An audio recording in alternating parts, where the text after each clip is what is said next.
朋友们，我们总说每个人都是本自具足的，每个人都是有佛性的，那为什么我们还要去修行呢？好，在讲今天的内容之前呢，我们要先做一个观想。观想什么呢？我们可以闭上眼观想一种特殊的事物或者情境，至于具体是什么事物和情境不重要，重要的是我们需要这个事物和情境里面没有红色出现。大家可以严格按照我们所说的观想至少1分钟，否则接下来的所有内容都变成了空口白话。好，大家现在可以暂停一下去完成这个观想。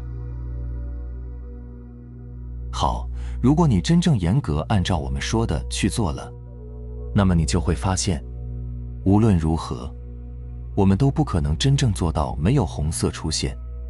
不论我们努力想要观想的是黑、白、蓝、金，还是绿、黄，它总会从中透露出一丝红色的意味来。请注意，如果有人观想的结果并非如此，那并不能说明它有多么与众不同，这只是说明他没有按照我们的说法去观想，所以他就失去了实证的基础。而后续的内容如果没有这种基础，就变成了玩文字游戏，并且我们要放下对此种现象进行的各种解释，来告诉自己我知道这是什么原理。如果不能把过去的种种道理放到一旁来深入实证，那么就很难真正领悟到这世上最朴素的真相到底是在讲什么。我们需要明白，最初提出他们的人必然都深入实证了，否则他就无法提出这样的理论。而哪怕是第二个接受这个理论的人，他都无法避免人云亦云的所谓我知道。特别是我们每个人都很容易认为一些所谓的科学理论好像是显而易见的，发现或者说提出他们的人只是将他们讲出来了而已。但是凡是能够发现或者提出某种理论的人，他必然都深入实证了。就像我们说观想至少1分钟，有的人可能会至少观想3分钟、5分钟甚至10分钟，以此来确保自己确实领会了我们所要表达的方法。为什么这样讲呢？因为这就像操作一台陌生的设备，我们通过使用说明书反复进行操作，最后我们在多次实操中找到了真正符合使用说明书的表述的方法。这是不可言说的。在别人告诉我们这是正确的操作结果之前，我们就已经自己确定了这样的事实，并且与此同时，我们也从这一刻开始才真正领悟说明书到底在讲什么。换句话讲，在道理被我们证悟之前，我们不可能知道一种说法的描述我们是否已经领会。对于这一点，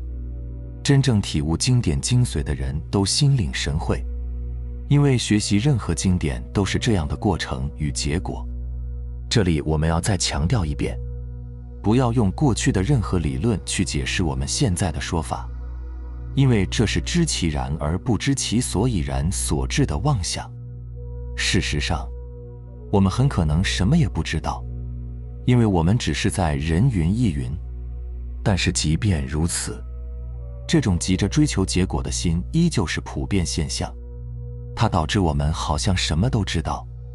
而事实上却什么也不知道。这就是为什么王阳明会强调世上练，佛家会讲悟后起修。就像我们今天要讲的，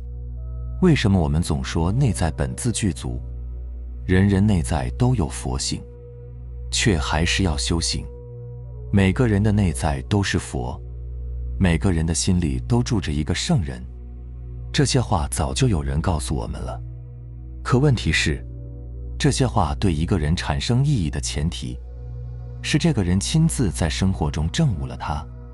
如果知道了就是了，那心经还讲什么观自在和行深般若？即使知道了五蕴皆空，但是并不代表你的五蕴不再会和外面这个虚妄世界产生反应，化生出各种同样虚妄的我出来。还记得我之前举过的一个例子吗？有一个人来到一家餐厅，然后认真地把这家餐厅厚厚的一本菜单津津有味地看完了。随后他叫来服务员问道：“我已经看完整个菜单了，请问我还需要点餐吃饭吗？”我想我们都知道，看菜单和吃下食物、享受食物、消化食物之间还是有很大区别的，不是吗？其实不管你看了多少课程，读了多少经典，如果你只是停留在文字，停留在逻辑和道理的话，那充其量你也只是给自己的头脑里增加了一些内容罢了。如果只是看了这些课程或者读了一些经典，就认为自己被滋养，自己已经进化了、提升了，成为了一个更加通透的人，那又和这个只是看了菜单但是没有准备点餐吃饭的人有什么区别呢？对不对？为什么有句话叫见路不走？任何别人的教导都只配被当成你自己提升的工具，用不用、怎么用，需要你自己说了算。当然也包括我在内，别人呈现和传达的只是别人经历和验证后总结的结果，而你需要的是从中获得自己的体悟，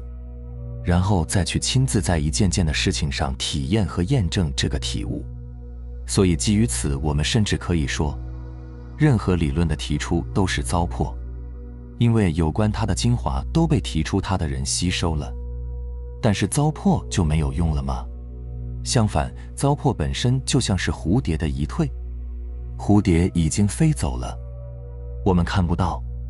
我们只能通过它的移退来尝试编织出属于我们的茧，而这就是修行存在的意义。在这样的学以致用中，有人就作茧自缚，把自己困死了，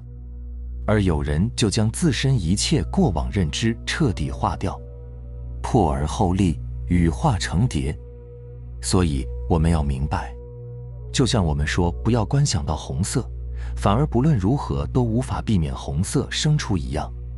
我们哪怕说的不是红色而是黄色，那么相应的我们就无法避免黄色的生出。同样，当我们想着自己作为人身超脱时，我们就必然被人身困住，不能解脱。而凡是不想再做人的，他必然在做人，因为此时此地他就在这个人心所造的境中，所以人就会在这个情境中生灭。这就好比我们说不要观想到红色，这其实就是生了一个红色的心，在这个心所生出的境中，红色就好像妖魔一样，我们刚试图借一种颜色取代它、灭掉它，它就马上从这种颜色中生出来，就好像烦恼欲望的生生灭灭一样，没有穷尽。为什么会这样？在红色的心生出的境界中，红色就是这个无，而其他色彩都是无中生出的有。在这样的境界中，其实没有红色，但是我们却会被红色的心染上红色，除非我们忘记不要红色。同样，在人心生出的世界中，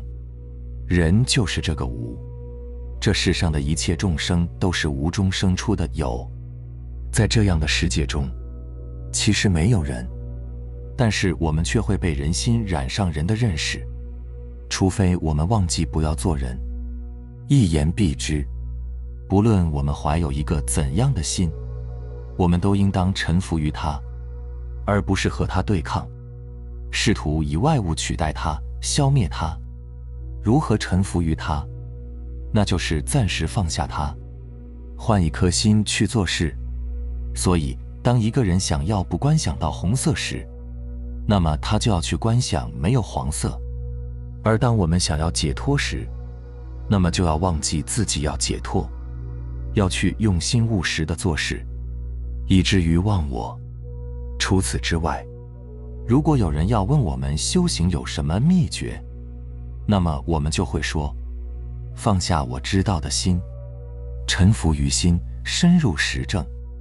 不要用一时的错觉去攀援某种道理，而是不断地往内回归，去借假修真，不断地在红尘生活中修行，从自身反复实证的感悟中找到一条真正的路。这是见自性，见佛性的前提条件。